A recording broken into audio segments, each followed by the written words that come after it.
നമസ്കാരം, ഇടുക്കി ലൈവിലേക്ക് സ്വാഗതം. ഇന്ന് ലോക പരിസ്ഥിതി ദിനം. എല്ലാ വർഷവും ജൂൺ 5-ന് ലോക പരിസ്ഥിതി ദിനമായി ആചരിക്കുന്നു. പരിസ്ഥിതി സംരക്ഷണത്തെക്കുറിച്ചും പ്രകൃതിയോടുള്ള മനുഷ്യന്റെ കടമകളെക്കുറിച്ചും അവബോധം വളർത്തുന്നതിനാണ് ഈ ദിനം ആചരിക്കുന്നത്.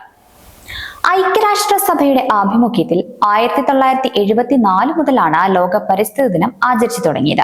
1974-ൽ സ്റ്റോക്ക്ഹോമിൽ നടന്ന United Nations conference on the human environment ആണ് ലോക പരിസ്ഥിതി ദിനാചരണത്തിന് തുടക്കമിട്ടത്. ഈ സമ്മേളനത്തിൽ പരിസ്ഥിതി പ്രശ്നങ്ങളെക്കുറിച്ച് ആഗോളതലത്തിൽ ചർച്ച ചെയ്യുകയും പരിസ്ഥിതി സംരക്ഷണത്തിന്റെ പ്രാധാന്യം ഊന്നിപ്പറയുകയും ചെയ്തു. ഇതിന്റെ ഓർമ്മയ്ക്കായാണ് ജൂൺ 5 ലോക പരിസ്ഥിതി ദിനമായി തിരഞ്ഞെടുക്കപ്പെട്ടത്. കാലാവസ്ഥാ വ്യതിയാനം, മലിനീകരണം, ജൈവ വൈവിധ്യത്തിന്റെ നഷ്ടം തുടങ്ങിയ ഗുരുതരമായ പാരിസ്ഥിതിക പ്രശ്നങ്ങളെക്കുറിച്ച് ജനങ്ങളെ ബോധവാന്മാരാക്കുക എന്നതാണ് ഈ ദിനത്തിന്റെ പ്രധാന ലക്ഷ്യം.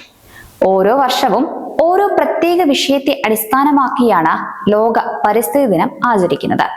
വനസംരക്ഷണം, സമുദ്ര മലിനീകരണം, ആഗോളതാപനം, സുസ്ഥിര ഉപഭോഗം തുടങ്ങിയ വിഷയങ്ങൾ ഇതിൽ ഉൾപ്പെടുന്നു. നന്ദി.